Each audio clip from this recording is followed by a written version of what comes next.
అయితే ఆయన్ని పట్టిస్తే మిమ్మల్ని వదిలిపెడతానని చెప్పారు సార్. తెలంగాణ మరి 5వ తారీఖు పోయి పట్టించి చిలుకుట్టేసి చెప్పి మళ్ళీ ఇంటికి వచ్చి స్నానం చేసి టిఫిన్ చేసుకొని పోయింది సార్. వాటర్ నేను పోయినా కూడా 5వ తారీఖు మరి సాయంత్రం పోయి ₹1,00,000 తీసుకొని వాళ్ళకి ఇచ్చింది సార్. వాళ్ళకి ఇచ్చిన తర్వాత 6కి పోనీలు 7కి పోనీలు 8వ తారీఖు రాజేసి ఇచ్చింది బంకులో మేనేజర్ రంగ అయితే మన అబ్బాయి ఇచ్చింది సార్. వాళ్ళు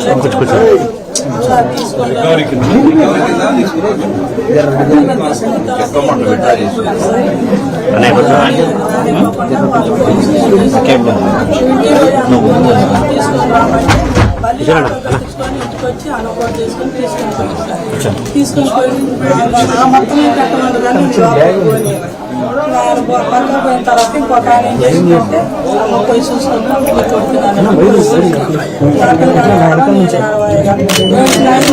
మళ్ళీ అమ్మటే బయటకు వచ్చింది సార్. ఏం మాట్లాడలేదు బయటకు వచ్చింది సార్. మళ్ళీ 10వ తారీఖు జైలుకి తీసుకొచ్చారు సార్. దాని కోర్టుకి తీసుకొచ్చారు. ఆ రోజు పిల్లగాడు నడలేకపోతాడు సార్. ఒక అడుగు వేసి అడుగు తీయలేకపోతాడు. ఎటు పోయినా కూడా ఇద్దరు పట్టుకొని పోతారు. ఎటు తీసుకుపోయినా ఇద్దరు పట్టుకొని పోతాం. అయితే లోపల తీసుకొస్తారు, బయటకు తీసుకొస్తారు. లోపల దింగి నేను పక్కనే మేము పోయినా కూడా మమ్మల్ని వెంటనే అడిగారు. అసలు మీరు దూరంగా ఉండండి అని మమ్మల్ని అల్లకి పోయినా కూడా పిల్లగాడి దగ్గరికి అయితే మమ్మల్ని పోయలేదు సార్. అయితే ఇంజక్షన్ ఎస్ఐ వాళ్ళే ఇంజక్షన్ చెప్తే ఈ అబ్బాయి అని ప్రేమన్నాయని పోయి తీసుకొచ్చి కుర్చీ ఎక్కేసారు సార్.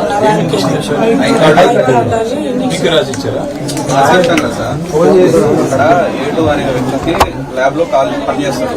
కానిస్టేబుల్ సలహా తీసుకుంటే ఇంజక్షన్ ఇచ్చి రిలీజ్ పెట్టాలని ఒక ఇంజక్షన్ చెప్తే ఇతను ప్రైవేట్ షాప్ పడిపోతే కానిస్టేబుల్ చెప్పారు తీసుకురండి. వీళ్ళిద్దరూ ప్రైవేట్ షాప్ పడిపోయారు.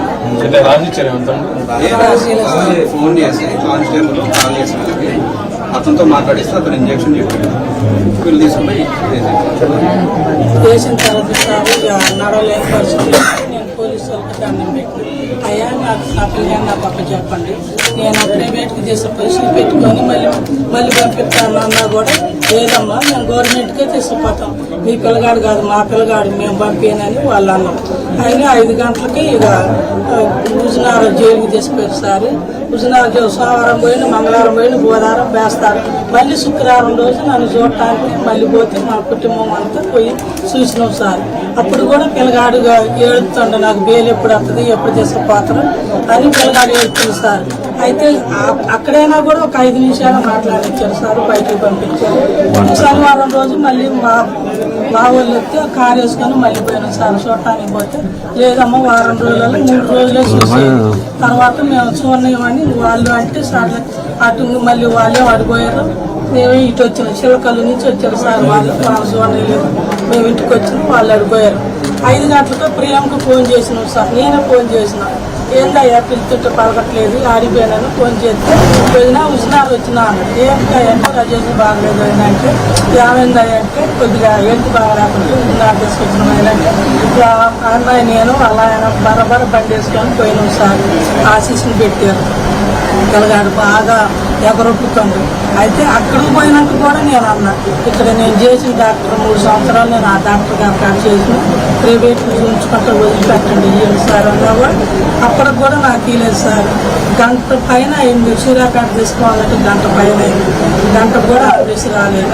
ఆ నుంచి మళ్ళీ సూర్యాపేట పోయిన తర్వాత ఇంకా సూర్యాపేట నుంచి మళ్ళీ హైదరాబాద్కు రాశారు. అల్ల మరి ఆఫీస్లో ఏదో పెట్టారు సార్. హైదరాబాద్ తీసుకోవాలంటే ఇక ఆమె రమ్మంటే ఆమె నాకు వాసన పట్టలేదు అన్నది. నేను పిల్లగాడు 2 పోలీసులు సార్ ఇలా అంబులెన్స్లో పోయాను. అయితే సూర్యాపేట నుంచి మరి హైదరాబాద్ పోయాను సార్. హైదరాబాద్ పోతే హైదరాబాద్లో అంబులెన్స్లో దిగిన తర్వాత నడవలేని పరిస్థితుల్లో ఉండాలని తర్వాత ఏం చేసినాక ఆ బండి వస్తే బండి మీద తీసుకొని పోయాను సార్. పోయిన గంట సేపు కూడా ఒక డాక్టర్ గారు వచ్చి ఒక ఇంగ్లీష్లో కానీ ఒక మాత్ర కానీ ఒక ఏదన్నా ఎవరు లేదు సార్. పిల్లగాడు ఆవేశపడుతుంది, ఆశీస్సులు పెట్టింది చేసుకుని వచ్చి ఆ తీయటం మళ్ళీ పండుకోవటం, తీయటం పండుకోవటం. పిల్లగాడు అంత అల్లాడిపోతున్నా కూడా ఒక డాక్టర్ గారు కూడా వచ్చి పిల్లగాడిని పట్టించుకోలేదు సార్. గంటలో పిల్లగాడికి ఈ పోలీసులు వచ్చి అట్లే కూర్చుంటారు కానీ పోలీసులు ఏడికన్నా బాగాలేదు. నేనే ఏం సార్ మీరు వచ్చి అట్లే కూర్చోరు పిల్లగాడు అట్లా బాధపడుతుంది మీరేం సార్ అన్నాక ఒక అతను పోయి బాగా రిపోర్ట్లు తీసుకొని సూర్యాపేటలో రిపోర్ట్ తీసుకొని పోతే అక్కడ 4 దిక్కులాలు పోతే పిల్లగాడు కుడిచేయి అట్టేసి అడంచేయి నా చేతిలో పోయింది సార్. ఊపిరి పోయిన తర్వాత వాళ్ళు వచ్చి అప్పుడు ఎదురమ్మలు చేసి ఇట్లా నొక్కుతారు అన్నారు. అయితే నా కొడుకు బతికిందిలే అనుకున్నా నేను సార్. అప్పుడే గ్లూకోజ్ పెట్టి సార్. తర్వాత మళ్ళీ ఆశీస్ అయ్యేందుకు పెట్టడానికి సార్ లేదు బాడీ మళ్ళీ బాడీ తీసిన సార్. ఈ పిల్లగాడితో బాడీ సాపించట్లేదు లేడు అయిపోయింది అన్నాక అప్పుడు తర్వాత వచ్చింది సార్. జరిగింది సార్. మధ్యలో మరి ఇక్కడ ఎమ్మెల్యే గారికి లేకపోతే ఇక్కడ ఎస్పీ గారికి కలెక్టర్ గారికి చెప్పలేదు నాకు తెలవదు సార్. మల్లన్న గారికి మనలో చెప్పాలి కదా చెప్పలేదు నాకు తెలవదు సార్. అసలుకి పోయిన తర్వాత అతను ఎందుకు మాట్లాడిన తర్వాత ఎస్పీ మానిటరింగ్ కష్టం బయటికి కేసు మొత్తం ఈ దారులు ఎవరు చెప్పేదా కూడా పుస్తకం రాదు. ఎస్పీ మానిటరింగ్ చేస్తాను సార్ వాళ్ళ మామయ్య దినం ఉంటుంది తెల్లరి దినం ఉంది దినం ఉన్న సార్ దానికన్నా పర్మిషన్ ఏంటంటే లేదని చెప్పేసి సీఏ వెళ్ళిపోయినంత చిలుకూరు ఎస్ఐ వచ్చింది. వేరే ఏ సమస్య లేదు ఎలాంటి అలవాటు సో బేసిక్గా కొట్టి చంపారు. ఏంటి గవర్నమెంట్ వైపు నుంచి ఇప్పుడు ఏం చెప్పారు మనకి వాళ్ళే రెస్పాండ్ కావాలి. మళ్ళీ అమ్మాయికి ఏం చెప్పారు ఇల్లు కట్టిస్తాను కలెక్టర్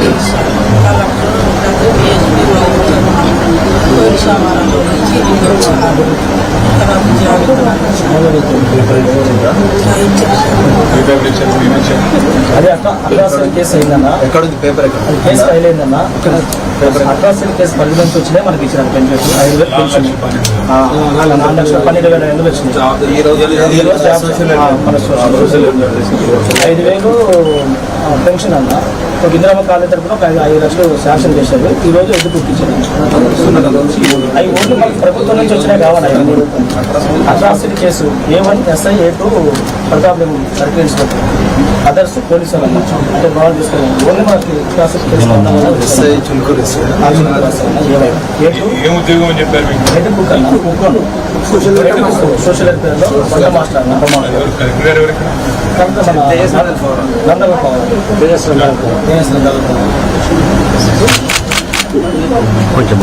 సంఘటన జరిగినాక కృష్ణాన్న దీని మీద బాగా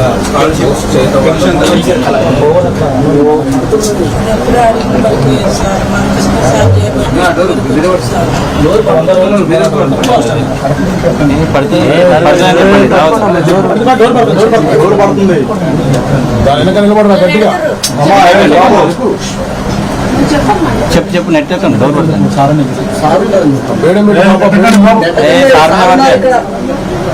ఇది మన జాతీయ కార్డు మెంబర్ వడ్డప రామచంద్ర గారు రావడం వల్ల పెన్షన్ 5,000 ఇస్తాను పెన్షన్ బట్టి ఇప్పుడు మీకు ఉద్యోగం చెప్పారు 5 లక్షలు ఇందిరా కాదు కన్నా ప్లేట్ జాగా చూపెడితే 5 లక్షలు మన గవర్నమెంట్ లో తెలవకుండానే ఒకటి జరిగింది సంఘటన మరియమ్మ గారు జరిగితే మీకు గుర్తుండాలి. అన్నగారు చెబుతున్నారు మీటింగ్ మందకృష్ణ గారు ఇప్పుడు మనం మాట్లాడినాం. విషయం ఏమంటే ఆ రోజు ఆమెకు 3 పిల్లలు, 2 ఆడపిల్లల్లో కూడా ఇద్దరికి పెళ్లిళ్ళు అయిపోయింది. ఆమె మీద డిపెండెంట్ కాదు మరియమ్మ గారు. అయినప్పటికీ 2 ఆడపిల్లలకి 2 కుటుంబాలకి 10 లక్షల చొప్పున ఇచ్చారు. దాంతో పాటు ఏం చేశారంటే ఆ అబ్బాయి ఉన్నాడు ఇంట్లో, ఆయనకి 15 లక్షలు ఇచ్చారు, ఇల్లు ఇచ్చారు, ఉద్యోగం ఇచ్చారు. నేనేమంటా అంటే ఇవన్నింటికి మించి సరే డబ్బులు ఇవన్నీ మనిషి పోయిన తర్వాత అయితే ఏదో చేస్తాం వ్యవసాయం, కానీ ఎవరైతే ఆ దుర్మార్గానికి పాల్పడ్డారో వాళ్ళని డిస్మిస్ చేశారు. వాళ్ళు ఇక్కడ సస్పెన్షన్ మాత్రం చేశారు. ఇది కరెక్ట్ కాదు. సస్పెండ్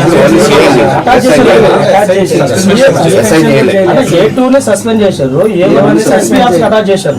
ఒకటే కాదు, మీ డిఎస్పీ గారికి ప్రమోషన్ ఇచ్చి అదే పద్ధతి ప్రమోషన్ ఇచ్చాడు. మనం ఏం డిమాండ్ చేయాలంటే ఆ అమ్మకి సాయం చేయాలా, తప్పకుండా పూర్తి స్థాయిలో మరియమ్మ కేసులు ఎట్లా చేసినారు ఇక్కడ ఎట్లా చేయాలి నెంబర్ 1.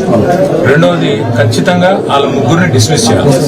దాంతో పాటు డిఎస్పీతో సార్ డిఎస్పీ సిఐఎస్సీ ముగ్గురిని డిస్మిస్ చేయాలి. ఆ డిమాండ్ పెట్టాలి. ప్లస్ ఇంకొకటి ఏమంటే వాళ్ళు ఇందిరమ్మ కాలనీ ఏదో అంటారు, ఇది ఇల్లు జాగా ఎంత ఇది రిప్లేస్ ఉందా మీకు? 200 గజాలు కట్టిస్తా అన్నారా? ఎంత ఇస్తా అన్నారు? 5 లక్షలు. 5 లక్షల్లో డబుల్ బెడ్రూమ్ ఇల్లు కాదు.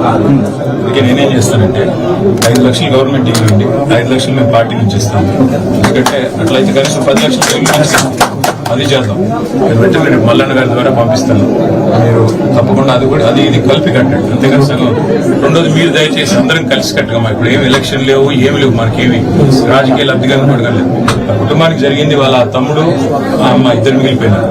అమ్మని చూస్తే కూడా బాధ అనిపిస్తుంది. ఎందుకంటే ఆమె సొంతంగా పెంచింది. మీ ఆయన 7 సంవత్సరాలు పిల్లల్ని తనే పెంచింది. అలాంటిది వాళ్ళ అమ్మాయికి పెద్ద దిక్కు లేకుండా పోతే ఇల్లు దగ్గరుండి కట్టించండి. రెండోది ఆ ఉద్యోగం మీద ఇచ్చారు, సరే సంతోషం. పెన్షన్ మంచి సంతోషం, ఏదో ఒకటి అయింది. పెన్షన్ మనం ఏం డిమాండ్ చేయాలంటే ఇంకోటి, ఆ తమ్ముడు 16 ఏళ్ళు, ఇప్పుడు ఇంకో 2-3 ఏళ్ళు అయితే ఆయనకి ఇస్తే బాగుంటుంది. చెప్పారా? ఇది ఒక్కటి తప్పకుండా ఎందుకు ఇవ్వరాదు? కేసీఆర్ గారు ఇచ్చినప్పుడు ఈయనెందుకు ఇవ్వలేడు? కేసీఆర్ గారు ఇచ్చారు కదా, ఈయనెందుకు ఇవ్వకూడదు?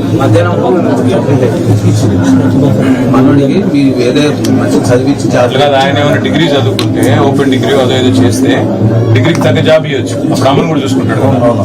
లేదంటే దానికి ఏమైనా ఇబ్బంది ఉంటే కూడా అట్లాంటి ఉద్యోగం కూడా ఇవ్వచ్చు. దానికి ఏమైనా వైద్యపరంగా అవసరం ఉంటే కూడా అట్లాంటి ఉద్యోగం కూడా అడ్జస్ట్ చేయొచ్చు వాళ్ళు కావాలి. అదొకటి ఇదొకటి అసెంబ్లీలో కూడా అడుగుతాము. మా పార్టీ నుంచి ఒక 5 లక్షలు నేను చేస్తాను, ఇల్లు కట్టియండి. దాంతో పాటు డిస్మిస్ చేసేదాకా వద్దు. అది మాత్రం మీరెవరు శాంతించొద్దు. మల్లన్నతో కూడా నా రిక్వెస్ట్, ఎట్టి పరిస్థితుల్లో వాళ్ళ అధికారులు డిస్మిస్ అయ్యేదాకా. ఎందుకంటే అది అన్యాయం. తీసుకెళ్లి చంపారు పిల్లగాన్ని. కేసు పెట్టచ్చు, జైల్లో పెట్టచ్చు, తప్పలేదు. కొట్టి చంపేది ఏంటి? చెప్పారు రీపోస్ట్ మార్టం చెప్పారు. అనుకోకుండా ఇవాళ మేము ఏమంటారు అది రిజల్ట్ ఏమొస్తుందో చూద్దాంలేండి. కానీ మీరు కొద్దిగా అందరూ జగదీష్ రెడ్డి గారితో కూడా రిక్వెస్ట్, ఇది కేసు అయ్యేదాకా కొద్దిగా మీరు పర్సన్ కేర్ తీసుకోండి. కొద్దిగా ఎంబడబడి కొద్దిగా సీరియస్ గా కంక్లూజన్ వచ్చేదాకా వదిలిపెట్టకుండా ఎంబడబడుతున్నాయి. అందరం ఎంపీ గారు కూడా వచ్చారు, రాజ్యసభ ఎంపీ గారు కూడా వచ్చారు, గాయత్రి గారు. ఏమంటారు? ఎమ్మెల్యే గారు వచ్చారు ఇక్కడికి. విషయం మొత్తం వాళ్ళ గురించి ఎందుకు కాదమ్మా, వదిలేండి. వాళ్ళ గురించి రాజకీయం మనకి ఇప్పుడు రాస్తాం. అదే రాజకీయం చేయడానికి నేను రాలేదు. మనం అధికారులు తప్పు చేశారు. వాళ్ళలో అంటే 30,000 రూపాయలు జాబ్ చేశాను, 1,00,000 రూపాయలు పడుతుంటే ఎక్కడే అనుకో అసలు ఎటు నుంచి వస్తున్నాయని ఎట్లా వేసుకోండి అకౌంట్ చెప్తారు. సరే అమ్మా, సరే తప్పు చేశాడు అనుకో, డబ్బులు కట్టాడుగా తిరిగి. అవును,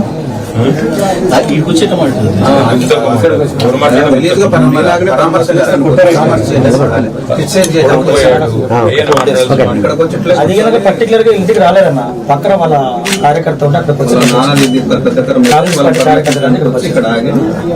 వాళ్ళ విజ్ఞత వదిలేద్దాం. యాక్చువల్ గా ఏంటంటే 8 lakhs ఇచ్చి ఈ కేసు క్లోజ్ చేయాలని సూర్యాపేట డిఎస్పీ పంపించి మాట్లాడించిన తర్వాత మేము ఖననం చేసినాక నెక్స్ట్ డే మమ్మల్ని అక్కడ పిలిచారు.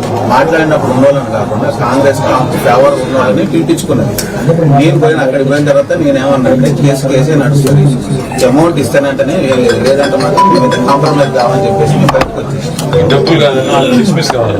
మన గవర్నమెంట్ లో డిస్మిస్ చేసాం, వీళ్ళని కూడా చేయాలి. దానికి నా మీద క్రియేట్ చేసి కర్లా సుందరబాబు మా బాబాయ్, నేను ఫ్యామిలీ తరఫున నేను పోరాటం చేస్తుంటే ఎర్ర యాదవ్ గారు నేను ముసుగొలుపుతుందో మొత్తం చేసింది అని నాకు అన్నకు అంటగట్టి సోషల్ మీడియాలో బ్యాడ్ చాలా మీ మందకృష్ణ గారు కూడా అభినందన చెప్పండి. ఇప్పుడే మాట్లాడారు. ఆయన కూడా చెప్పండి. ఇప్పుడే మాట్లాడారు. మా తరఫున కూడా అభినందన చెప్పండి. మీరు చెప్తున్నారు సార్ మీ గురించి. అదే సంతోషం. ఆడిపోయింది సార్. అందుకే మీరు ధైర్యం ఉండండి, ధైర్యం ఉండండి. మల్లన్న వస్తాడు, జగదీష్ అన్న ఉంటాడు, అవసరమైతే ప్రవీణ్ అన్న కూడా ఫోన్ నెంబర్ ఇస్తాను మీకు. మీకు ఎవరికి మీకు ఏ ఇబ్బంది ఉన్నా ఫోన్ కొట్టండి, మీకు అండగా పడతాం. ఈ తమ్ముడు పెద్దోడు అయ్యేదాకా మంచిగా మళ్ళీ మీకు అండగా పడేదాకా మేము అందరం కూడా అప్పుడప్పుడు చెక్ చేస్తాం. ధైర్యం ఉంటుంది. ఈసారి తొందర రాలేకపోయినా ఏం కాదు సార్. నా తరపున కుటుంబానికి మీ స్ఫూర్తితోటి చిన్న సాయం చేయాలని మీ చేతుల మీద చేయాలని తీసుకొచ్చాను. ఎంత తెచ్చు 50,000. వీడు చూడు శ్రవణ్ మంచి చూడున్నాడు.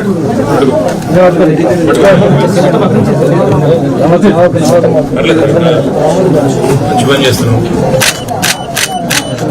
వాడికి థ్యాంక్స్ చెప్తారు.